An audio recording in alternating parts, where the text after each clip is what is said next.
আলু পোস্ত ঝিঙে পোস্ত তো অনেক হলো, আজ বানাবো চিকেন পোস্ত। রোজ ওই একঘেয়ে চিকেন খেয়ে যদি মুখে রুচি চলে যায় তখন কিন্তু এই রেসিপিটা বানিয়ে নিতেই পারো। প্রথমে 1 কাপ পোস্ত সামান্য কিছুটা জল দিয়ে বেটে সরিয়ে রাখবো। তার সাথে সাথে বেটে নেবো আদা রসুন ও কাঁচা লঙ্কা। এরপর চিকেনটাতে 1 কাপ টক দই, সাথে আগে থেকে বানিয়ে রাখা আদা রসুনের বাটা, হলুদ গুঁড়ো, লঙ্কার গুঁড়ো, জিরের গুঁড়ো, ধনের গুঁড়ো, কাঁচা সরষের তেল দিয়ে ভালো করে ম্যারিনেট করে নেব।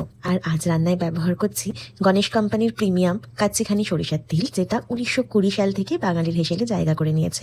এই তেলের গাঢ়ত্ব ও ঝাঁজে রান্না হয়ে ওঠে আরো বেশি সুস্বাদু।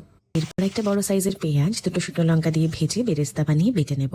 এরপর কড়াইয়ের তেলটা কিছুটা কমিয়ে নিয়ে তাতে একটা চেরা কাঁচা লঙ্কা, একটা মিডিয়াম সাইজের পেঁয়াজ কুচি গোল্ডেন ব্রাউন অব্দি ভেজে নিয়ে দিয়ে দেবো আগে থেকে ম্যারিনেট করা চিকেনগুলো। চিকেন থেকে মিনিট 5 ভালো করে কষিয়ে নিয়ে দিয়ে দেবো স্বাদ অনুসারে নুন। তারপর মিডিয়াম টু হাই ফ্লেমে ভালো করে কষিয়ে নিয়ে তেল ছাড়লে দিয়ে দেবো 1 গ্লাস উষ্ণ গরম জল। জলটা কিছুটা ফুটতে শুরু করলে ঢাকা দিয়ে দেবো। আর জানো তো, তোমরা কিন্তু এই গণেশ ব্র্যান্ডের প্রিমিয়াম কাচ্চিখানি সরষের তেলটা অনায়াসে ব্লিঙ্কিট অ্যামাজন থেকে অর্ডার করতে পারো। এটা কিন্তু শুধু 1 লিটারের বোতল নয়, 5 লিটারের জারও অ্যাভেলেবেল রয়েছে। এদিকে 5-7 মিনিট পর ঢাকনা খুলে চিকেনের মধ্যে আগে থেকে তৈরি করে রাখা পোস্ত বাটা ও বেরেস্তে বাটাটা মিশিয়ে নেব। এরপর দিয়ে দেবো এতে 1 কাপ উষ্ণ গরম জল। ভালো করে মিশিয়ে নিয়ে উপর থেকে চেরা কাঁচা লঙ্কা ও কিছুটা বেরেস্তা দিয়ে ঢাকা দিয়ে স্ট্যান্ডিং টাইম দেবো 7 থেকে 8 মিনিট। তাহলেই কিন্তু রেডি আমাদের আজকের চিকেন পোস্ত। নিচে কমেন্ট করে কিন্তু অবশ্যই জানিও কেমন লাগলো, আর ফলো করে দিও আরো নতুন নতুন রেসিপির জন্য।